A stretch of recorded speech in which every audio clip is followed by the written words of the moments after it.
चलिए,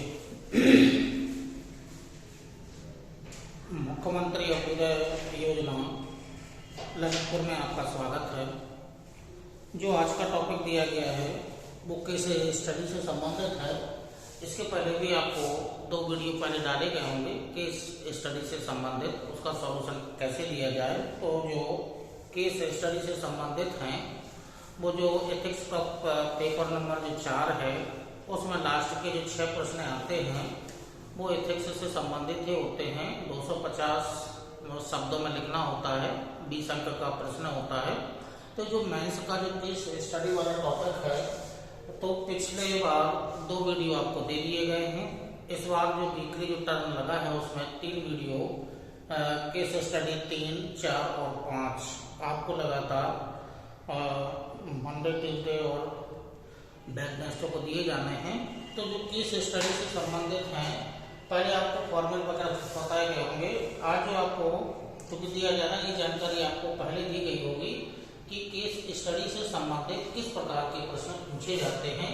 तो case study से संबंधित जो प्रश्न हैं उनके जो प्रकार हैं, प्रकार के बारे में आपको जानकारी पहले दी गई होगी, लेकिन फिर भी जो नया वीडियो दिया जा रहा है इससे पहले प्रश्नों के प्रकार किस किस प्रकार के प्रश्न बनते हैं।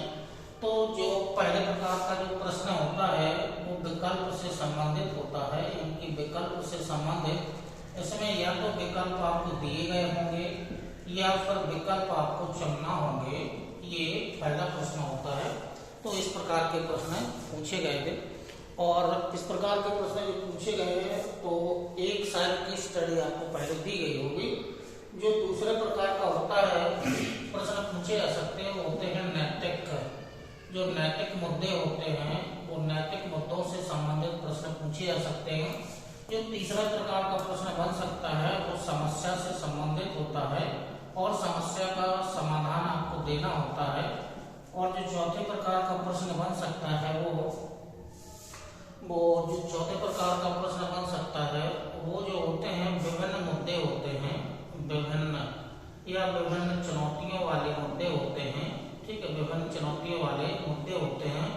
इसमें आपको पक्ष और विपक्ष दोनों को एक साथ रख करके आपको समीक्षा करनी होती है। तो ये पक्ष और विपक्ष दोनों को लेकर के समीक्षा करनी होती है। तो इथिक्स में जो केस स्टडी है उसमें 4 प्रकार के प्रश्न बन सकते हैं। विकल्प जो आपको केस स्टडी दी गई होगी उस विकल्प जो विकल्प दिए गए होंगे या तो विकल्प आपको खुद चुनना होंगे या फिर विकल्प दिए गए होंगे उनमें से सबसे अच्छा विकल्प जानकारी आपको सभी विकल्पों के बारे में देना है। नैतिक दृष्टि से, एक सिविल सेवक की दृष्टि से कौन सा विकल्प सबसे उचित है वो निर्णय चूंकि आपको लेना है। लेकिन जो विकल्प दिए गए होंगे उन सभी विकल्पों के बारे में आपको जानकारी देना है कि क्यों उचित है और क्यों अनुचित है, ये पूरे आपको देना है। नैतिक मुद्दे से संबंधित जो है कि आपकी जो नैतिक मुद्दों से संबंधित जो प्रश्न होते हैं वो आपको उन प्रश्नों से संबंधित प्रतिक्रिया आपको देनी होगी। फिर समस्या और कौन सी समस्या है वो समस्या प्राकृतिक आपदा से संबंधित हो सकती है या किसी योजना परियोजना से संबंधित हो सकती है। सामाजिक, आर्थिक या धार्मिक या राजनीतिक समस्याएं हो सकती हैं। तो उन समस्याओं को समझ करके आपको समाधान देना होता है एक सिविल सेवक की दृष्टि से। और विभिन्न चुनौतियों में पक्ष और विपक्ष, पक्ष को भी आपको देखना है, विपक्ष को भी देखना है। बैलेंस करके आपको एक समीक्षा करनी है। तो जो केस स्टडी है उससे संबंधित 4 प्रकार के प्रश्न बनते हैं और 4 प्रकार के प्रश्न अभी तक बने हुए हैं। 2013 से लेकर के 2023 तक जो प्रश्न बने हुए हैं, कुछ प्रश्न हम आपको होमवर्क के रूप में भी दे देते हैं, कुछ प्रश्नों का फॉर्मेट बना करके भी आपको दे देते हैं कि कैसे आपको प्रश्नों को सॉल्व करना है। ठीक है, तो जो हमारी दृष्टि से जो प्रश्न एक नैतिक दृष्टि से जो सॉल्यूशन होता है वो हम आपको दे देते हैं। बाकी को एग्जाम्पल के रूप में आपको स्वयं के एग्जाम्पल ही डालना है। जरूरी नहीं है कि जो हम एग्जाम्पल दे रहे हैं वही आपको डालना है। बहुत सारी समस्याएं हैं, समस्याओं में इनकी बहुत सारे जो करंट है या इससे संबंधित जो भी आपको एग्जाम्पल डालना हो वो आप स्वयं से डाल सकते हैं। तो केस स्टडी में 4 प्रकार के प्रश्न बन सकते हैं और 4 प्रकार के प्रश्नों में जो अभी तक 2 वीडियो दिए गए हैं, 3 वीडियो आगे आपको आज कल और अगले टाइम पर आपको दिए जाएंगे। तो पहले तो हम आपको केस स्टडी कौन सा केस है पहले हम आपको स्क्रीन पर वो दे रहे हैं। तो केस स्टडी को आपको उसको पढ़ना है और अध्ययन करने के बाद फिर आपको कैसे उसका सॉल्यूशन दिया जाए, क्या क्या विकल्प दिए गए हैं या इनमें से किस प्रकार का इनकी केस स्टडी है। तो स्क्रीन पर हम आपको जो केस है हम आपको वो दे रहे हैं, उसके आगे फिर उसका सॉल्यूशन देंगे। चलिए आपकी स्क्रीन पर देखिएगा क्वेश्चन नंबर 4 है। ये क्वेश्चन नंबर जो 4 है 2013 में पूछा गया प्रश्न है। जो केस दिया गया है केस को देखिएगा। प्रश्न नंबर 4 है, केस देखिएगा क्या है, फिर इसका सॉल्यूशन आपको देना है। प्रश्न 2 ही इसमें पूछे गए हैं। आप देश के एक प्रमुख तकनीकी संस्थान के अध्यक्ष हैं। संस्थान प्रोफेसरों के पद के चयन हेतु आपकी अध्यक्षता में साक्षात्कार पैनल का आयोजन शीघ्र ही करने वाला है। साक्षात्कार से कुछ दिन पहले आपके एक ज्येष्ठ शासकीय अधिकारी, तो इसमें एक तो हो गए हैं कि आप अध्यक्ष हैं, दूसरा एक ज्येष्ठ अधिकारी भी है, तीसरा जो है उसमें साक्षात्कारकर्ता भी होंगे। अधिकारी के निजी सचिव का फोन आता है जिसमें आपसे उक्त पद के लिए उस अधिकारी के एक निकट संबंधी के पक्ष में चयन करने की अपेक्षा की जाती है। निजी सचिव यह भी बताते हैं कि आपके संस्थान के आधुनिकीकरण के लिए बहुत समय से लंबित महत्वपूर्ण वित्तीय अनुदान के प्रस्तावों का उन्हें ज्ञान है। यानी कि वित्तीय जो प्रस्ताव है, अनुदान है, वो लटका हुआ है और वो जो वित्तीय अनुदान है उसका अनुमोदन यानी कि निजी सचिव को ही करना है, जिनकी अधिकारी द्वारा स्वीकृति की जानी है। वे आपको उन प्रस्तावों का अनुमोदन कराने का आश्वासन देते हैं। आप समझ ही गए होंगे क्या स्थिति बन रही है। अब जो प्रश्न पूछे गए हैं उनके उत्तर आपको देना है। 2 प्रश्न हैं तो 125 शब्दों में आपको 2 प्रश्नों का उत्तर देना है। पहला प्रश्न है का आपके पास क्या क्या विकल्प हैं। तो पहले तो आपको कौन कौन से विकल्प हैं वो छांटना है, उन विकल्पों के बारे में आपको जानकारी देना है। फिर जो प्रश्न नंबर 2 दिया गया है, प्रत्येक विकल्प का मूल्यांकन कीजिए और बताइए कि आप कौन सा विकल्प चुनेंगे और क्यों चुनेंगे, कारण भी आपको देना है। तो ये 2 प्रश्न इस केस स्टडी में दिए गए हैं। अब कौन कौन से विकल्प हैं, कौन सा विकल्प सही है आपको चुनना है, फिर क्यों आपको चुना है ये विकल्प, उसका कारण भी आपको देना है। तो ये केस स्टडी है, 250 शब्दों का प्रश्न है, 20 अंक का प्रश्न है। यानी कि जो प्रश्न 2 दिए गए हैं वो 125 शब्दों के होंगे और 10 अंक के दोनों प्रश्न होंगे। तो अब आपको ऐसी स्थिति में कौन से विकल्प होंगे, कौन सा विकल्प सही होगा, क्या क्या होगा वो आपको जानना है। तो चलिए आपको एक फॉर्मेट टाइप के रूप में हम आपको दे रहे हैं कि कैसे आपको इस प्रश्न का उत्तर आपको कैसे देना है। तो चलिए बोर्ड के माध्यम से आपको जानकारी देते हैं। चलिए तो केस स्टडी आपने पढ़ लिया है, आपके स्क्रीन पर दिया गया है केस स्टडी।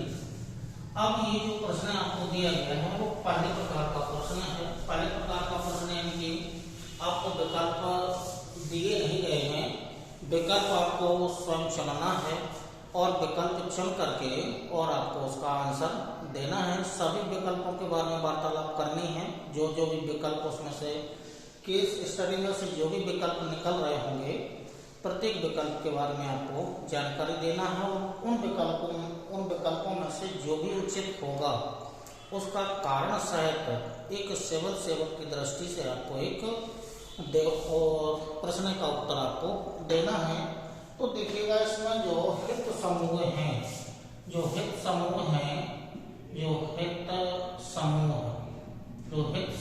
जो केस स्टडी में दिए गए हैं, एक तो है कि आप यानी कि स्वयं हैं, स्वयं और प्लस जो पैनल बना है, पैनल के सदस्य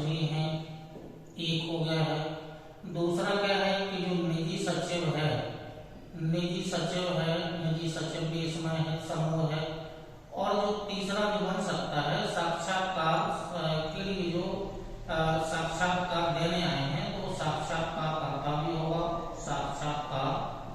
साक्षात्कार देने वाला व्यक्ति भी इसमें है। तो जो इसमें जो हित समूह बन रहे हैं, इसमें इस केस स्टडी में 3 ही हित समूह बन रहे हैं कि एक तो पैनल है, पैनल के आप अध्यक्ष हैं तो आप स्वयं हो गए हैं। दूसरा, उस पैनल में कुछ सदस्य भी होंगे तो सदस्य भी हैं। दूसरा है कि जो निजी सचिव है, किसी वरिष्ठ अधिकारी का जो निजी सचिव है उसका फोन आया हुआ है, तो एक निजी सचिव हो गया है जिसके द्वारा आप पर दबाव बनाया जा रहा है। और जो तीसरा जो विकल्प है उसमें साक्षात्कार देने वाला व्यक्ति भी है। तो उसमें 3 हित समूह बन रहे हैं। अब जो केस स्टडी दी गई है, तो केस स्टडी का अध्ययन करने के बाद आपको विकल्प छांटने हैं। तो जो विकल्प होंगे, केस स्टडी आपने पढ़ ली है कि एक किसी तकनीकी संस्थान में आप एक अधिकारी हैं और उस तकनीकी संस्थान में साक्षात्कार, चूंकि प्रोफेसर की नियुक्ति होनी है तो साक्षात्कार देने वाले जो होंगे उस संस्थान में प्रोफेसर के रूप में नियुक्त किए जाएंगे, तो उसको भी आपको ध्यान में रखना है। निजी सचिव को भी आपको ध्यान में रखना है। क्योंकि जो आपका जो संस्थान है उस संस्थान में जो वित्तीय अनुदान जो आया हुआ है वो अटका हुआ है, लेकिन स्वीकृति उस सचिव के द्वारा ही की जाएगी और साक्षात्कार देने वाला व्यक्ति है ही। तो इस वाले जो केस स्टडी है, इस केस स्टडी में चूंकि जो मुख्य रूप से जो विकल्प बनेंगे वो मुख्य रूप से देखिएगा जो विकल्प हैं, यहाँ पर देखिएगा विकल्प यानी कि उपलब्ध। केस स्टडी का अध्ययन करने के बाद जो विकल्प हैं, विकल्प को आपको तय करना है कि विकल्प कौन कौन से होंगे। अब विकल्प देखिएगा, विकल्प इसमें से कौन कौन से विकल्प निकल रहे हैं। पहला विकल्प तो निकल रहा है कि केस स्टडी का अध्ययन करने के बाद विकल्प जो पहला निकलेगा उसमें ये है कि जो सर्वश्रेष्ठ, क्योंकि साक्षात्कार पैनल में है, आप पर कितना भी दबाव हो, लेकिन जो आपको प्राथमिकता देनी है वो देना है सर्वश्रेष्ठ प्रत्याशी या सर्वश्रेष्ठ जो प्रत्याशी है, प्रत्याशी का आपको चयन करना है। प्राथमिकता आपको इसी को देनी है। लेकिन पहला तो ये विकल्प निकलेगा कि आप सर्वश्रेष्ठ प्रत्याशी का चयन करें, और दूसरा जो विकल्प निकलता है जो केस स्टडी का अध्ययन करने के बाद विकल्प जो निकलता है, निजी सचिव का प्रस्ताव मान लें। जो दूसरा है विकल्प निजी सचिव का प्रस्ताव, निजी सचिव का प्रस्ताव मान लो। एक तो ये इसमें से निकलता है कि आप निजी सचिव ने जो आपको प्रस्ताव दिया है उसको आपको मान लेना है। और जो तीसरा विकल्प है, पहला विकल्प हो गया कि क्योंकि एक सिविल सर्वेंट की दृष्टि से आपको पारदर्शिता के साथ, निष्पक्षता के साथ आपको चयन करना है, तो इसमें एथिक्स लागू होगा, नैतिक लागू जो नीति शास्त्र होगा वो लागू होगा कि आपको पारदर्शिता के साथ, ईमानदारी के साथ, निष्पक्षता के साथ आपको नैतिक दृष्टि से आपको सर्वश्रेष्ठ प्रत्याशी का चयन करना है। ठीक है। और दूसरा विकल्प फिर ये भी बन सकता है कि निजी सचिव ने जो प्रस्ताव रखा है कि आप जो प्रत्याशी का चयन किया जाना है उसको आप यानी कि उसका आप चयन कर लें, भले उसमें योग्यता कम होगी, लेकिन योग्यता कम होगी तो संस्थान में गुणवत्ता की कमी आ जाएगी, क्योंकि प्रोफेसर है और एक प्रोफेसर यानी कि तकनीकी संस्थान का प्रोफेसर, उसको पढ़ाने का एक एक्सपीरियंस होना चाहिए। तो ये प्रस्ताव यदि आप मान लें तो ठीक नहीं होगा। और जो अगला विकल्प निकलता है कि प्रत्याशी को चयन सूची से बाहर कर दें, प्रत्याशी को चयन सूची से बाहर कर दें, बाहर या अंदर कर दें, ये बाहर अंदर कर दें, तो ये भी एक विकल्प बन सकता है। आपकी दृष्टि से ये भी एक विकल्प बन सकता है। तीन विकल्प हो गए हैं। या फिर ये है कि जो घटनाक्रम है, घटनाक्रम की सूचना, घटनाक्रम की सूचना पुलिस को दे दें, पुलिस को दे दें। ये घटनाक्रम की सूचना पुलिस को दे दें तो ये भी एक विकल्प बन सकता है। तो जो केस स्टडी है उस केस स्टडी में 4 विकल्प बन सकते हैं। तो जो 4 विकल्प हैं, अब इन चारों विकल्पों की व्याख्या करनी है। उन 4 विकल्पों में से कौन सा सर्वश्रेष्ठ विकल्प आपकी दृष्टि से होगा, जो एथिक्स की दृष्टि से होगा, जिसमें पारदर्शिता भी बनी रहे, निष्पक्षता भी बनी रहे, ईमानदारी भी बनी रहे, तो इनमें से कौन से विकल्प आपको सही लगता है। तो यहाँ देखिएगा जो केस स्टडी दिया गया है, तो जो सर्वश्रेष्ठ प्रत्याशी का चयन, जो सर्वश्रेष्ठ प्रत्याशी है इसका चयन, यही सर्वश्रेष्ठ विकल्प होगा। सर्वश्रेष्ठ विकल्प जो ईमानदारी, पारदर्शिता की दृष्टि से सही विकल्प यही होगा। सर्वश्रेष्ठ प्रत्याशी का चयन आपको करना है, तो ये विकल्प आपका सबसे सही होगा। लेकिन जो 3 विकल्प दिए गए हैं वो विकल्प एक सिविल सेवक की दृष्टि से सही नहीं है। अब तीनों पर सर इन 4 विकल्पों पर वार्तालाप कर लेते हैं। तो जो घटनाक्रम की सूचना पुलिस को देना, ये उपयुक्त विकल्प नहीं है। पुलिस को सूचना देना, क्योंकि पुलिस को सूचना देने का मतलब ये है कि यदि आपके पास या तो आपके पास कोई ठोस सबूत हो, ठोस सबूत के आधार पर ही आप सूचना पुलिस को दे सकते हैं। लेकिन आपके पास ठोस सबूत नहीं है। ठोस सबूत केवल एक निजी सचिव का फोन ही आया है और उस फोन की रिकॉर्डिंग भी नहीं हुई है। रिकॉर्डिंग होती तो आपके पास एक सबूत बन सकता था, लेकिन रिकॉर्डिंग नहीं हुई है। तो ये जो पुलिस को सूचना देना तो अनुचित कार्य ही है।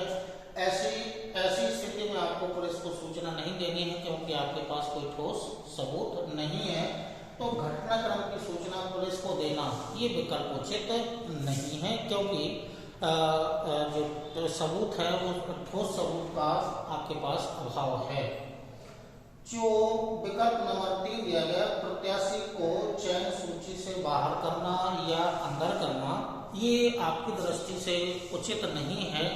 क्योंकि यदि प्रत्याशी हो भी सकता है कि जिस प्रत्याशी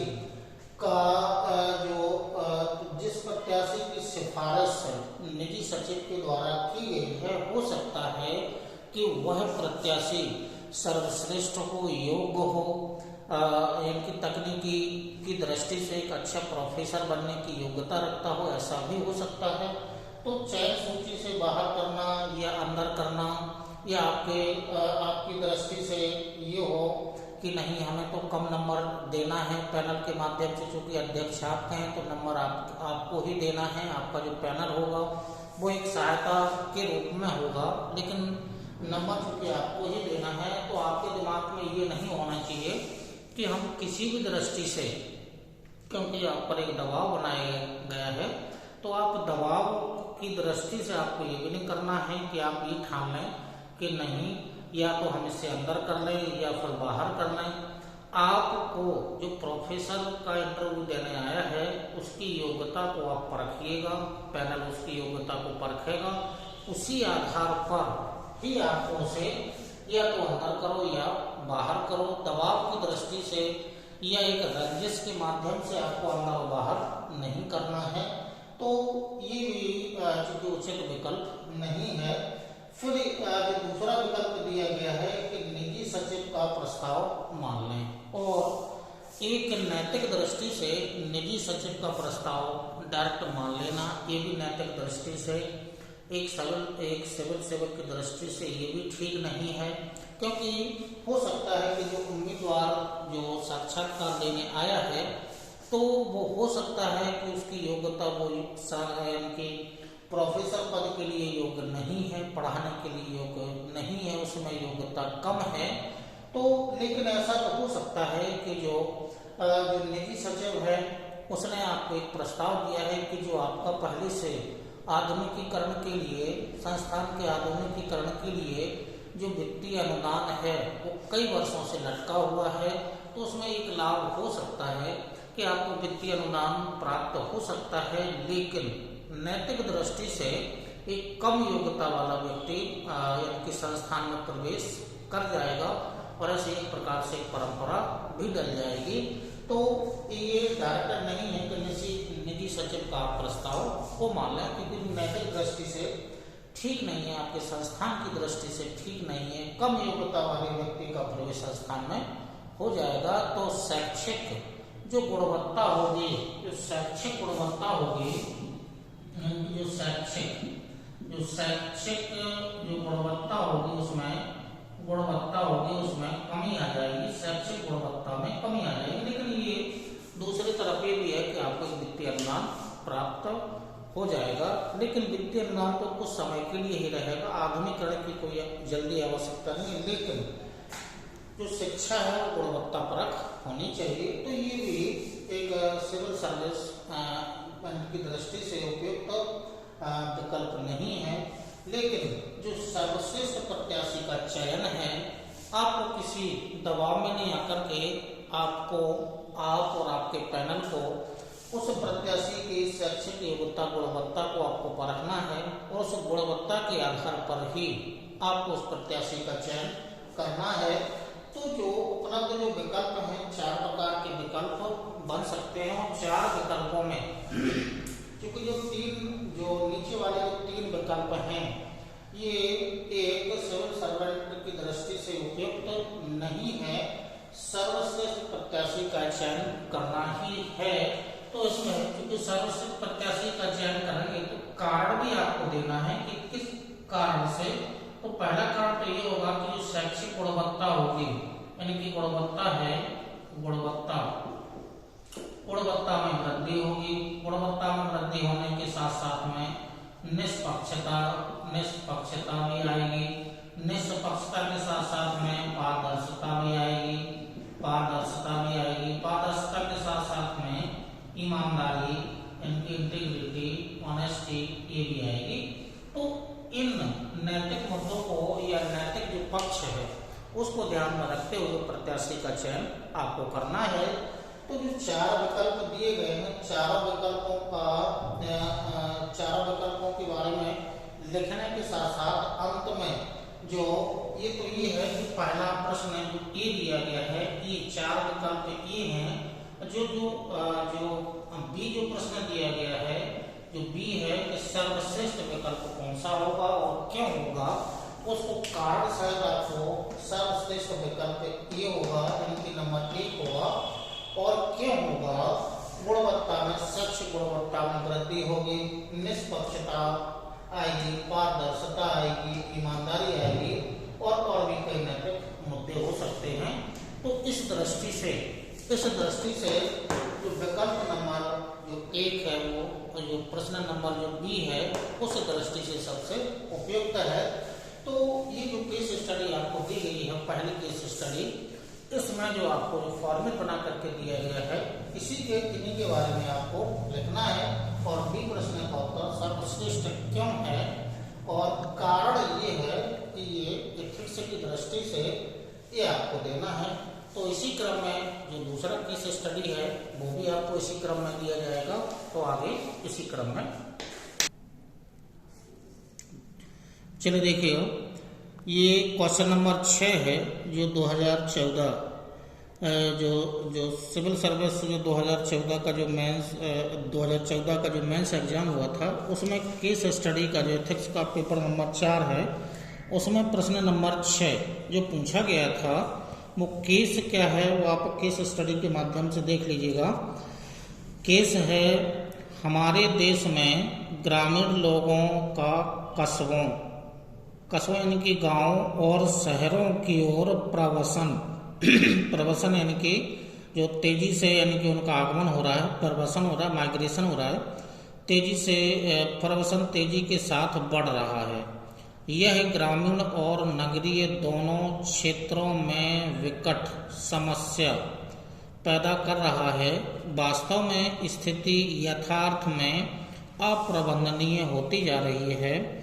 क्या आप इस समस्या का विस्तार से विश्लेषण कर सकते हैं और समस्या के लिए जिम्मेदार न केवल सामाजिक आर्थिक परंतु भावनात्मक और अभिवृत्तिक कारकों को बता सकते हैं? साथ ही स्पष्ट रूप से उजागर कीजिए कि क्योंकि।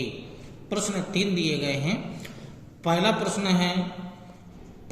है क्वेश्चन नंबर ए है, शिक्षित ग्रामीण युवा शहरी क्षेत्रों में स्थानांतरित होने की कोशिश कर रहे हैं। शिक्षित ग्रामीण युवा शहरी, शिक्षित ग्रामीण युवा, बस यहाँ से ये शहरी क्षेत्रों में स्थानांतरित होने की कोशिश कर रहे हैं। प्रश्न नंबर 1 है।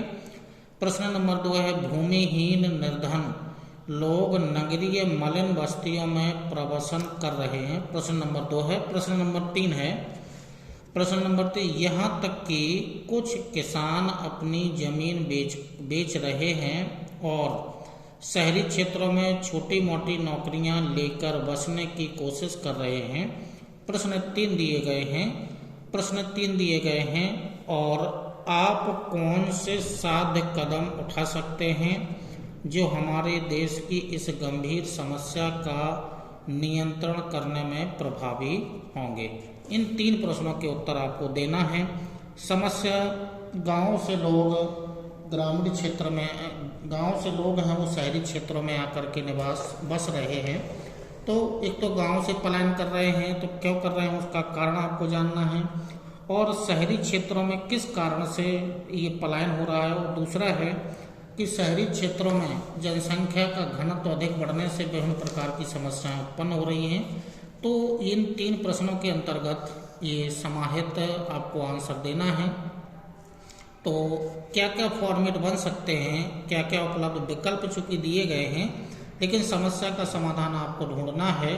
तो उसमें पक्ष भी हैं, फिर आर्थिक सामाजिक भावनात्मक और अभिवृत्ति दृष्टि से आपको आंसर देना है। फिर जो उपाय हैं वो उपाय भी आपको सुझाना है कि सही उपाय क्या हो सकते हैं ताकि दोनों क्षेत्रों की समस्याओं का समाधान किया जा सके, गांव से प्रवसन ना हो और शहरी क्षेत्र में जनघनत्व में वृद्धि ना हो। तो ये फॉर्मेट के माध्यम से आपको बता रहे हैं कि कैसे आपको इसका आंसर लिखना है। 250 शब्दों में तीनों प्रश्नों के उत्तर देना है। तो चलिए आइए इसी क्रम में आपको दे रहे हैं।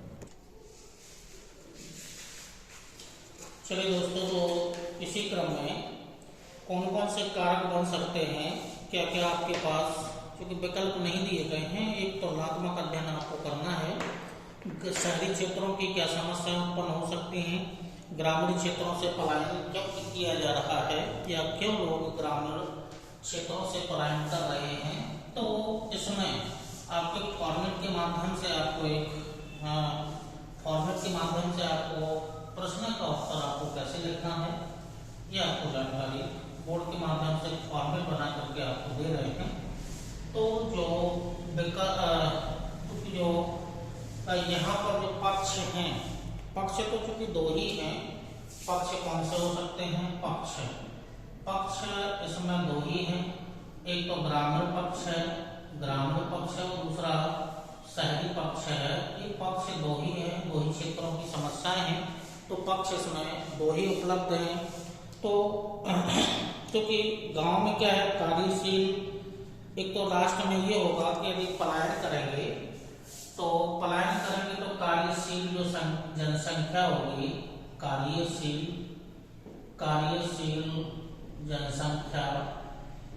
जनसंख्या में कमी आ जाएगी। एक तो कार्यशील जनसंख्या में कमी आ जाएगी, पलायन यदि होगा तो, प्रवसन यदि होगा तो। और शहरी क्षेत्रों में क्योंकि पलायन करेंगे, ग्रामीण क्षेत्र से शहरी क्षेत्रों में पलायन करेंगे तो शहरी क्षेत्र में जनसंख्या का दबाव बढ़ जाएगा। जनसंख्या का दबाव या जनसंख्या का घनत्व में वृद्धि हो जाएगी। बस अब ये 2 समस्या उत्पन्न हो गई हैं।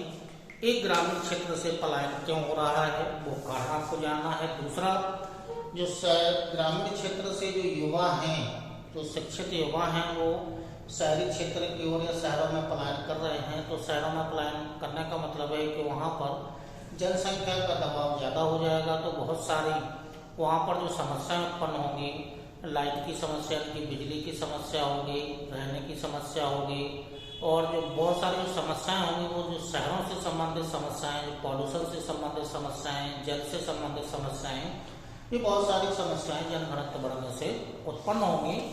तो अब इसमें चूंकि जो जिम्मेदार जो कारक हैं, जिम्मेदार जो कारक हैं, जिम्मेदार कारक क्यों पलायन हो रहा है? जिम्मेदार कारक, जिम्मेदार कारक कौन कौन से बन सकते हैं? जो जो समस्या उत्पन्न कर रहे हैं वो कौन कौन से कारक बन सकते हैं? तो ग्रामीण क्षेत्रों से शहरी क्षेत्र की ओर पलायन करने के कौन कौन से कारक विकल्प में, यानी कि जो केस स्टडी दी गई इसमें कौन कौन से कारक उपलब्ध हैं? तो जो कारक हैं, जो प्रश्न नंबर जो दिया गया है वो प्रश्न नंबर 1 का प्रश्न नंबर शिक्षित ग्रामीण युवा शहरी क्षेत्र में शामिल होने की कोशिश कर रहे हैं, कर ही रहे हैं। तो इसमें जो जिम्मेदार कारक हैं, जो समस्या का समाधान, जो देश जो समस्या का समाधान, यानी कि जो समस्या जो हो रही है किन किन कारणों से हो रही है, तो कारक देखिएगा जो उसमें पूछा गया है प्रश्न नंबर जो 2 है उसमें जिम्मेदार कारक कौन कौन से हो सकते हैं? कारक उसमें दिए गए हैं। आर्थिक कारक हो सकता है। आर्थिक कारक को प्रश्न में चूंकि दिया ही गया है आर्थिक कारक। अब इस आर्थिक कारक को क्या क्या इसका प्रभाव पड़ेगा? सामाजिक कारक है। सामाजिक कारक के अलावा जो अगला उसमें कारक दिया गया है भावनात्मक कारक और अभिवृत्ति या अभिवृत्तिक कारक, ये 4 कारक जो दिए गए हैं, इन 4 कारकों से आपको, क्योंकि जिम्मेदार कारक यही हैं ग्रामीण क्षेत्र में जो समस्या है, जो ग्रामीण क्षेत्र में जो मुख्य रूप से समस्या है कि एक तो मुख्य रूप से कृषि का कार्य ग्रामीण क्षेत्र में किया जाता है, और जो कृषि होती है वो चूंकि मौसमी कृषि होती है, यानी कि वर्ष भर कृषि का कार्य भारत के ग्रामीण क्षेत्रों में नहीं किया जा सकता है, क्योंकि यहाँ की जो जलवायु मानसूनी जलवायु पर निर्भर कृषि होती है। तो भारत में जो कृषि है वो भारत में कृषि एक जीवा होती है, क्योंकि ये मौसम पर डिपेंड करती है, तो इसलिए वर्ष भर कृषि का कार्य नहीं किया जा सकता है। तो कुछ महीनों तक कृषि का कार्य चलता है, और जो ग्रामीण क्षेत्रों में युवा हैं, शिक्षित तो हैं लेकिन बेरोजगार हैं, तो क्या है कि यहाँ पर रोजगार आसानी से नहीं मिल पाता है। केवल 4 या 5 महीने तक कृषि का कार्य रहता है, उसके बाद युवा जो हैं वो बेरोजगार रहते हैं। तो एक समस्या तो ये है कि आसानी से रोजगार उपलब्ध नहीं हो पाता है। तो एक कारक तो यही है कि रोजगार आसानी से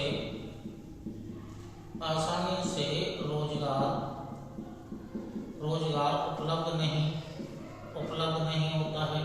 एक ग्रामीण क्षेत्रों में आसानी से रोजगार उपलब्ध नहीं हो पाता है, और साथ साथ में ये है कि ग्रामीण क्षेत्रों में आसानी से उपलब्ध रोजगार नहीं हो पाता है, जबकि शहरी क्षेत्रों में आसानी से रोजगार उपलब्ध होता है। और साथ में ये भी है कि साथ में नगद वेतन भी इनको मिलता है शहरी क्षेत्रों में। तो आर्थिक कारण ये है कि ग्रामीण क्षेत्र में रोजगार की उपलब्धता नहीं है, जबकि वहीं शहरी क्षेत्रों में रोजगार की उपलब्धता है। वर्ष भर आपको रोजगार मिलेगा, रोजगार के साथ साथ में जो नगद वेतन होता है वो भी आपको मिलता है। तो इस कारण से जो आर्थिक कारण है, आर्थिक कारण से जो शिक्षित ग्रामीण रोजगार युवा हैं वो शहरों की ओर पलायन कर रहे हैं। एक आर्थिक कारण हो गया है। आर्थिक कारण में मुख्य रूप से इनके रोजगार से जुड़ा हुआ आर्थिक कारण है, तो आर्थिक कारण यहाँ पर साफ लिख सकते हैं। और जो दूसरा है वो है केंद्रीय कारक, यानी कि मुख्य कारक तो यही है, मुख्य कारण तो यही है, मुख्य कारण यही है। उसके अलावा जो प्रश्न में जो दिए गए हैं कि आपको सामाजिक, भावनात्मक और अभिवृत्तिक कारकों के बारे में भी आपको जानकारी देना है। तो ग्रामीण से शहरी क्षेत्रों में शिक्षित जो युवा है उनका पलायन करने का मुख्य कारण है ग्रामीण क्षेत्र में रोजगार की उपलब्धता नहीं है, जबकि शहरी क्षेत्रों में रोजगार की उपलब्धता है, नगद वेतन उनको मिलता है। इसलिए ग्रामीण से गांव की ओर वो ग्रामीण से शहरों की ओर पलायन कर रहे हैं या प्रवासन कर रहे हैं। अब जो प्रश्न में दिए गए हैं जो सामाजिक कारण भी, सामाजिक कारक भी आपको जानना है। तो सामाजिक कारक में ये है कि जो ग्रामीण क्षेत्र में है, शहरी क्षेत्रों में शिक्षा बेहतर है, इनकी गुणवत्तापरक शिक्षा है, गुणवत्तापरक शिक्षा शहरी क्षेत्रों में दी जाती है। सामाजिक कारण ये ग्रामीण क्षेत्रों में शिक्षा की जो उपलब्धता है या साथ साथ में जो गुणवत्ता है वो उतनी अच्छी नहीं है जो गुणवत्ता शहरी क्षेत्रों में है। तो ये जो सामाजिक कारण है वो शिक्षा की गुणवत्ता का यानी कि बेहतर शिक्षा का कारण भी है। और जो दूसरा सामाजिक कारकों में है, क्योंकि ग्रामीण क्षेत्रों में अनुच्छेद 17 जो आर्टिकल 17 है वो लागू होता है, यानी कि यहाँ पर ग्रामीण क्षेत्रों में छुआछूत जैसी समस्याएं देखने को मिलती हैं। संविधान लागू होने के बाद अनुच्छेद 17 पर नियंत्रण लगाया गया है, लेकिन फिर भी ग्रामीण क्षेत्रों में बेहतर शिक्षा उपलब्ध न होने के कारण अभी भी अनुच्छेद 17 जो छुआछूत है या जो अस्पृश्यता है वो फैली हुई है, यानी कि जो धार्मिक भेदभाव यहाँ पर है, साथ साथ में जातीय भेदभाव, समुदाय SC ST OBC ये भी है, जातीय भेद भी है, लिंग भेद भी है। तो यहाँ पर जो अनुच्छेद 17 है वो अभी यानी कि पूर्ण रूप से समाप्त नहीं किया गया है। तो जातीय, धार्मिक और लिंग असमानता भी है, जातीय असमानता, लिंग असमानता और धार्मिक ये असमानता भी फैली हुई है, जबकि शहरी क्षेत्रों में ये असमानताएं नहीं है। शहरी क्षेत्रों में ऐसी असमानताएं जो असमानताएं हैं वो नहीं मानी जाती हैं। सभी किसी भी वर्ग का हो, सभी लोग यानी कि एक सामाजिक रूप से सभी लोग रहते हैं। जातीय, धर्म, लिंग इसका भेदभाव नहीं किया जाता, जबकि शहरी क्षेत्रों में इसका भेदभाव नहीं किया जाता, जबकि ग्रामीण क्षेत्रों में ये भेदभाव अभी भी ये इस प्रकार की प्रथाएं, कुरीतियां अभी भी फैली हुई हैं। तो ग्रामीण क्षेत्र में ये असमानताएं हैं, जबकि शहरी क्षेत्रों में इस प्रकार की असमानताएं नहीं है। तो सामाजिक दृष्टि से ये प्रश्न के उत्तर में आप ऐसा डाल सकते हैं अनुच्छेद 17 से संबंधित। फिर जो भावनात्मक कारक है, उस भावनात्मक कारक में ये है कि चाहे वो ग्रामीण क्षेत्र हो चाहे शहरी क्षेत्र हो, आगे आने वाली पीढ़ी के भविष्य की चिंता सभी को रहती है, चाहे ग्रामीण का हो चाहे शहरी क्षेत्र का हो। तो ग्रामीण क्षेत्रों में क्योंकि उच्च गुणवत्ता वाली शिक्षा नहीं है, तो उसमें जबकि शहरी क्षेत्रों में उच्च गुणवत्ता है, तो यानी कि ग्रामीण क्षेत्र में बच्चे की भविष्य की चिंता, ये चिंता वाला जो भावनात्मक है एथिक्स की दृष्टि से, तो ग्रामीण क्षेत्र में बच्चे का भविष्य यानी कि ठीक नहीं है, जबकि शहरी क्षेत्र में बच्चे का भविष्य है। बच्चे को प्रारंभ से ही उच्च गुणवत्ता की शिक्षा दी जाएगी तो बच्चा कहीं ना कहीं जा करके यानी कि शिफ्ट यानी कि अपने जीवन में सफल हो सकता है। तो जबकि ग्रामीण क्षेत्र में ऐसे ऑप्शन उपलब्ध नहीं है, जबकि शहरी क्षेत्र में ऑप्शन है। तो भावनात्मक दृष्टि से बच्चे की भविष्य की चिंता लोगों को रहती है, ग्रामीण क्षेत्रों के लोगों को रहती है। और साथ साथ में ऐसा भी आप उसमें लिख सकते हैं कि जो कंपटीशन है या प्रतिस्पर्धा है, वो प्रतिस्पर्धा जो देखने को मिलती है वो शहरी क्षेत्रों में देखने को मिलती है, ग्रामीण क्षेत्र में प्रतिस्पर्धा नहीं है। क्योंकि ग्रामीण क्षेत्रों में मुख्य रूप से कृषि कार्य से जुड़े हुए मुद्दे हैं। अब कृषि कार्यों में किसी प्रकार की ऐसी प्रतिस्पर्धा नहीं होती, जबकि शहरी क्षेत्रों में जो विभिन्न प्रकार के उद्योग लगाए गए हैं या विभिन्न प्रकार के जो कार्यशील जो लोग हैं या जो इंडस्ट्री उद्योग डले हुए हैं, इसमें प्रतिस्पर्धा होती है। तो प्रतिस्पर्धा बच्चों को सीखने को मिलेगी, प्रतिस्पर्धा के दौर से वो गुजरेंगे तो उनका जो भविष्य होगा वो अच्छा बन जाएगा। तो ये भावनात्मक कारक हो जाएगा इस स्टडी की दृष्टि से। और जो अभिवृत्तिक कारक है वो अभिवृत्तिक कारक ये है कि चूंकि प्रत्येक व्यक्ति एक सम्मान की दृष्टि से जीना चाहता है, तो शहरी क्षेत्रों में सम्मान जो शहरी क्षेत्रों में होता है वो सम्मान ज्यादा होता है, क्योंकि सम्मान शहरी क्षेत्र में सम्मान अधिक प्राप्त होता है, जबकि ग्रामीण क्षेत्रों में ऐसा सम्मान लोगों को नहीं दिया जाता है। तो जो अभिवृत्तक जो कारक है वो लोगों के सम्मान की दृष्टि से है कि एक जो उनका जीवन है वो सम्मान की दृष्टि से शहरी क्षेत्रों में जिया जा सकता है। तो ये जो कारक हैं, इन कारकों से संबंधित आप जो प्रश्न नंबर 1 है, प्रश्न नंबर 2, इन प्रश्न नंबर जो केस स्टडी है वो क्वेश्चन जो संख्या ए है, ये जो बी है, ए और बी के जो उत्तर होंगे आपको इन 4 कारकों के अंतर्गत आपको लिखना है। तो इन 4 कारकों के बारे में आप लिख सकते हैं। और जो क्वेश्चन नंबर जो तीसरा है कि ये जो समस्याएं उत्पन्न हुई हैं ग्रामीण क्षेत्रों से शहरी क्षेत्रों में पलायन करने से, जो समस्याएं उत्पन्न होंगी वो समस्याएं जो उत्पन्न होंगी जनघनत्व बढ़ने के कारण, जो जनघनत्व बढ़ने के कारण बहुत सारी समस्याएं उत्पन्न होंगी।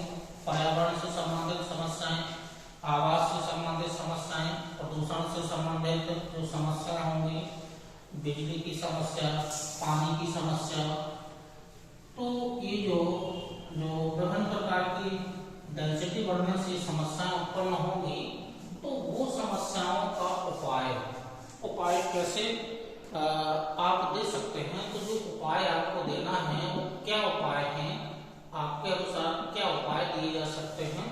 तो क्योंकि डेंसिटी बढ़ने के कारण उपाय जो देना है वो आपको उपाय देना है। तो सबसे पहले जो उपाय है, जो नंबर 1 जो उपाय है, जो उपाय दे रहे हैं वो उपाय में देखिएगा, विकास का विकेंद्रीकृत मॉडल किया जाना चाहिए। विकास का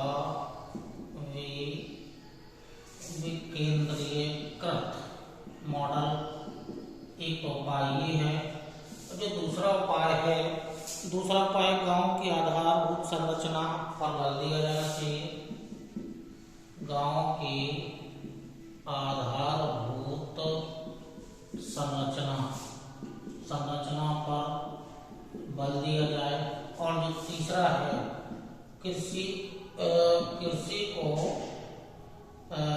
कृषि का टेक्नोलॉजी या कृषि में तकनीकी प्रयोग किया जाए। ये 3 मुख्य उपाय मुख्य रूप से आपको अपने आंसर में देना है। और कैसे देना है, तो पहला जो उपाय है विकास का विकेंद्रीकृत मॉडल अपनाया जाना चाहिए। अब विकास का विकेंद्रीकृत मॉडल का मतलब हुआ कि जो सुविधाएं शहरी क्षेत्रों में दी गई हैं वैसी ही सुविधाएं ग्रामीण क्षेत्रों में दे दी जाएं। सड़क का निर्माण किया जाए, पेयजल व्यवस्था रखी जाए, उच्च गुणवत्ता पर शिक्षा है उसके लिए प्रयास किए जाए, रहन सहन का साफ सफाई का स्तर बदला जाए, जातीय जो लिंग भेद या धार्मिक भेदभाव इसको दूर किया जाए। तो ये जो विकास का विकेंद्रीकृत मॉडल जो शहरों में लागू है वैसे ही मॉडल गांव क्षेत्रों में लागू किया जाए, तो इससे जनसंख्या के पलायन को रोका जा सकता है, इनके पलायन को रोका जा सकता है। तो जो उपाय दिए जा रहे हैं वो पलायन को रोकने के दिए जा रहे हैं, यानी कि पलायन या प्रवसन को रोकने के उपाय हैं। ये पलायन या प्रवसन को रोकने के उपाय दिए जा रहे हैं। तो पहला उपाय यही है कि किस कारण से जनसंख्या ग्रामीण क्षेत्र से जो युवा हैं, शिक्षित युवा हैं, वो गांव के शहरों की ओर पलायन करें तो क्या कारण है? उसमें कारण में जो आधारभूत सुविधाएं जो शहरी क्षेत्रों में दी गई हैं वैसी सुविधाएं ग्रामीण क्षेत्रों में दी जाए तो कुछ हद तक पलायन को रोका जा सकता है। तो विकास का वैकल्पिक मॉडल बनाया जाए, गांव की आधारभूत संरचना पर बल दिया जाए, ठीक है, जो नालियों का विकास है, रोड का विकास है, या जो मकानों का विकास है, या जो बिजली का है, शिक्षा का है, इसके लिए विभिन्न प्रकार की सुविधाएं ग्रामीण क्षेत्रों में दी जाए तो आधारभूत संरचना पर बल दिया जाए, रोड का निर्माण वगैरह, बिजली की व्यवस्था, सफाई की व्यवस्था, स्वास्थ्य की व्यवस्था, शिक्षा की व्यवस्था ग्रामीण क्षेत्रों में ही की जाए तो जनसंख्या के पलायन को रोका जा सकता है। और कृषि में तकनीकी का प्रयोग किया जाए तो जो ग्रामीण क्षेत्रों में, क्योंकि कुछ किसान जो यहाँ पर हैं वो जिनके बड़ी बड़ी फार्म यानी कि जिनके पास कृषि जोत की अधिकता है, बड़े बड़े खेत हैं, जिनके पास अधिक जमीन है, ठीक है, तो उनका तो ठीक है कि वो अपना कृषि का कार्य करेंगे, लेकिन जो छोटे मोटे किसान हैं, 1 हेक्टेयर से कम वाले जो किसान हैं, उनका जितनी जो कृषि कार्य करने में जितनी लागत लग जाती है उतना ही वो यानी कि कृषि का उत्पादन कर पाते हैं, तो उसमें बचत कुछ नहीं हो पाती है। और फिर ये भी है कि जो मौसम है, मौसम पर जो कृषि निर्भर है, मानसूनी जलवायु पर निर्भर कृषि है, तो जो तकनीक का प्रयोग यहाँ पर यदि किया जाए तो छोटा सा कृषक भी बागवानी करके, मछली पालन करके, सुअर पालन या जो डेयरी उद्योग है, इस प्रकार के जो कार्य करके 1 हेक्टेयर कृषि वाले जो किसान हैं वो ऐसी तकनीकी का प्रयोग करके भी संपन्न बन सकते हैं और अपने जो अपना परिवार है उसको सुख समृद्धि ग्रामीण क्षेत्र यानी कि जो है वो शहरी क्षेत्र जैसी सुविधाएं उपलब्ध की जा सकती हैं।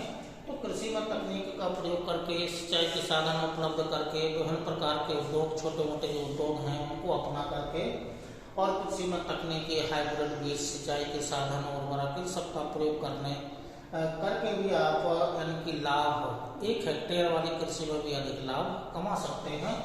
तो जो ये उपाय आपको 3 ही दिए गए हैं, बाकी के मुख्य उपाय यही हैं। तो इस प्रकार से आप ग्रामीण से जो पलायन हो रहा है शहरी क्षेत्रों की ओर उसको रोका जा सकता है। तो ये समस्या का समाधान दिया गया है। इसी क्रम में अगला जो केस स्टडी है वो भी आपको दे रहे हैं। इसी क्रम में जो अगला केस स्टडी है, चलिए आगे। चलो दोस्तों, आपको एक केस स्टडी आपको होमवर्क के रूप में दिया जा रहा है। इस केस स्टडी को आपको सॉल्व करना है। आपको इसका उत्तर 250 शब्दों में आपको स्वयं को लिखना है। केस देखिएगा क्या है। केस है, आप अनाप शनाप ना सहने वाले ईमानदार अधिकारी हैं। आपका तबादला एक सुदूर जिले में एक ऐसे विभाग के प्रमुख के रूप में कर दिया गया है जो अपनी अदक्षता और संवेदनशीलता के लिए कुख्यात है। आप पाते हैं कि इस घटिया कार्य स्थिति का मुख्य कारण कर्मचारियों के एक भाग में अनुशासनहीनता, अदक्षता, अनुशासनहीनता, संवेदनहीनता, ऐसे एथिक्स वाले वर्ड आ रहे हैं इसमें। वे स्वयं तो कार्य करते नहीं और दूसरों के कार्य में गड़बड़ी पैदा करते हैं। सबसे पहले आपने उत्पातियों को सुधर जाने की अन्यथा अनुशासनिक कार्यवाही का सामना करने की चेतावनी दी। जब इस चेतावनी का ना के बराबर असर हुआ तब आपने नेताओं को कारण बताओ नोटिस जारी कर दिया। इसके बदले के रूप में उन्होंने अपने बीच की एक महिला कर्मचारी को आपके विरुद्ध महिला आयोग में यौन उत्पीड़न की एक शिकायत दायर करने के लिए भड़का दिया। आयोग ने तुरंत आपका स्पष्टीकरण मांगा। आपको इससे आगे भी लज्जित करने के लिए मामला मीडिया में प्रसारित किया गया। इस स्थिति से निपटने के विकल्पों में से कुछ निम्नलिखित हो सकते हैं। 3 विकल्प दिए गए हैं केस स्टडी में। पहला विकल्प क्या है कि आयोग को अपना स्पष्टीकरण दे दीजिए और अनुशासनिक कार्यवाही पर नरमी बरतिए, एक विकल्प है।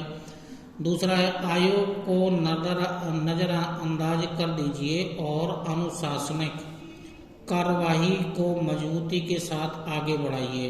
और तीसरा जो विकल्प है, अपने उच्च अधिकारियों को संक्षेप में अवगत करा दीजिए, उनके निर्देश मांगिए और उनके अनुसार कार्य करिए।